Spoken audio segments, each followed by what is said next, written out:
ነጋግረን ፕራንክ እያደረግን ነው። በቃ እንግዲህ ካሜራም አለ ጉዶኛለሁ። ዛሬ ሰርግትቼ ነው የመጣሁት። ለእናቴ ስለው እናቴ ፊት ወይ ተልልለያለሽ። አይደውልልኝም አያወራኝ አይጠይቅ። አስቆኝ አያውቅም። በጣም ገራሚ አስቂኝ ፕራንክ ነው ማለት ነው። ብሩኬ የእውነት በቃ የዛሬው ፕራንክ ተሳክቶለታል ማለት ነው። እሱ እኛንም ፕራንክ አረገን፣ ቤተሰቡንም ፕራንክ አደረገ ማለት ነው። በነገራችን እኔም ነው ፕራንክ የሆንኩት። ሁላችንም ፕራንክ ሆነናል። ውሸት ነው፣ ሁሉንም ነገር ውሸት እንደሆነ ብሩኬ ተናግሯል። ፍጹም ያፈቀራት ነገር የለም። ሀይሚ በጣም ተደናግጣ ነበር። እንዳውም ወደ መለስ ወደ መጣሁበት እሄዳለሁ ምናምን ብላ ጓጓ ብልጭ እያለች ነበር በመጥ ግን እንዴት ናችሁ ቤተሰቦች? ሁላችሁንም ሰላም ብያለሁ። ሰላማችሁ ይብዛ። እረ ስትገቡ ላይክ ሼር አድርጉ። እየሆነ ቻናሌ ወድቋል። ለወር ምናምን ቪዲዮ ለቅቄ አላቅም። በቃ ምንም ነገር እየታየ አይደለም። እኔ ዝም ብዬ ነው እየተጋጋጥኩ ያለሁት ማለት ነው። እና ሀይሚን ያስደነገጣትም ፕራንክ ነው፣ እኛንም ያስደነገጠን ፕራንክ ነው የእውነት ማለት ነው። እኔ ፍፄ እንደዛ ሲል በጣም ደንግጬ ነበረ። እንዴ ምን አስቦ ነው ልጁ? ምን ሆኖ ነው? ምን ነክቶት ነው እያልኩኝ ነበረና አንዳንዴ በነገራችን ላይ እህት ወንድም ካልሆናችሁ የምር ካልሆናችሁ፣ አሁን ይሄ ወንድና ሴት ጓደኛ ብሎ መያያዝ በጣም ከባድ ነው ኢትዮጵያ ውስጥ። በድንገት ተነስቶ ወንዱ ወድጄሻለሁ ይላል። በድንገት ተነስታ ሴቷም የሆነ በቃ ለምን የምር እህትና ወንድምነቱን ስለሌለ ሌላ ስሜት ውስጥ ይገባሉ ማለት ነውና ብዙ ጊዜ አሁን ላይ ኢትዮጵያ ውስጥ ሴቶ እና ወንድ ጓደኛ እንደዚህ የለም። ለምን የሆነ ሰዓት ላይ የሆነ ነገር ይፈልጋል ከሷ፣ እሷም ከሆነ የሆነ ነገር ትፈልጋለች እና ረጅም ጊዜ ከወንድና ሴት ጋር አብራችሁ ባሳለፋችሁ ቁጥር የሆነ ነገር እንደሚመጣ ነው ፊልም አድርገው።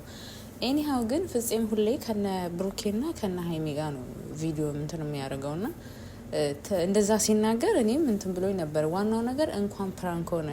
ግን በቃ እኔ አንድ የተረዳሁት ነገር ከዚህ ቪዲዮ ምንድን ነው፣ ብሩኬን የእናቱን አክባሪ የሆነ እናቱ በቃ ስልክ ተደወለለት። ስልክ ስለተደወለለት መጣ ልጁ። ሰርጉ ምን እኔና የእውነት የምሬ ነው ማለት እናቱን ደግሞ እግር ስር ወድቃ ይቅርታ ካላልካት ይቅርታ አልልም። በፊት ያለፈ ነገር ሁላ እያነሱ አንቺን ብለሽኛል አንተን ብለኸኛል ነገር ውስጥ ገቡ። ጭራሽ ግርግር ውስጥ ገቡ። እሷ ይቅርታ ካልጠየቀችኝ ይቅርታ አልጠይቅም። እንዲያምን አርጋ ነው ያሳደገችው እና እናቱን ስለሚወድ እናቱን ስለሚያከብር መጣ ከነበረበት ቦታ ፕሮግራሙን ትቶ ሀይሚን ይቅርታ ጠየቃት። ዋናው ነገር ይቅርታ መጠየቁ ነው። ግን እሷ በጣም ተደጋጋሚ ፕራንክ እያደረገችው ስለነበረ እሷን ለማስደንገጥና እሷን እንትን ለማለት የሆነ እንዴት ነው በተለያየ ነገር እኔን እንዳጠረጥርኝ ሁሌ እኔና አንቺ በሰው ጉዳይ ነው እየተጣላን ያለ ነው። ሁሌ የተለያዩ ሰዎች እየገቡ ነው መሀላችን እያጣሉ ያሉን። ስለዚህ ያን ነገር እንትን እንዲሆንሽ ነው ማለት ላንቺ ያለኝን እምነት እንድታውቂ ያህል ነው በሚል ነው ይመስለኛል ይሄ ፕራንክ ያመጣው። ግን ፕራንኩ እስከ መጨረሻው አልሄደበትም። እናቱ ስልክ ስደውልለት መጣ። እናቱ አክባሪ።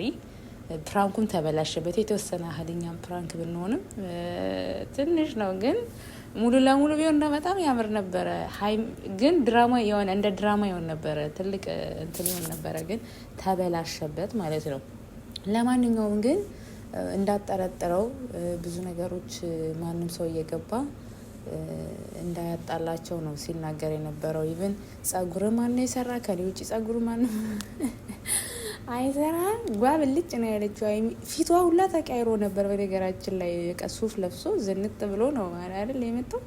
ስለዚህ ያን ነገር እሷ የሆነ ጥሩ እንትን አልሰጣትም። ኢቭን ጸጉሩ እግሩ ምናምን እያለች ነበረ። እናቱ ስላለች በእናቱ ፊት የሆነ ነገር አለመናገር ፈልጋ ራሷን ይዛ ነው እንጂ በጣም ተናዳለች። እና እኛው ግን ደስ ይላል የእውነት ማለት ነውና የዛሬ ፕራንክ እኔ በጣም ነው ያዝናናኝ። እንደዚህ አይነት ቪዲዮ ብትሰሩኝ እንዝናናለን። ተጣላን ተለያየን እንደዚህ ሆነን ገለመን ባትሉ ራሱ የምር ይታየላችኋል። በቃ እንዲህ የሚያዝናና ነገር ምናምን። ወይኔ የብሩኬ እናት ግን እንዴት ደስ እንደሚሉ የእውነት ማለት ነው።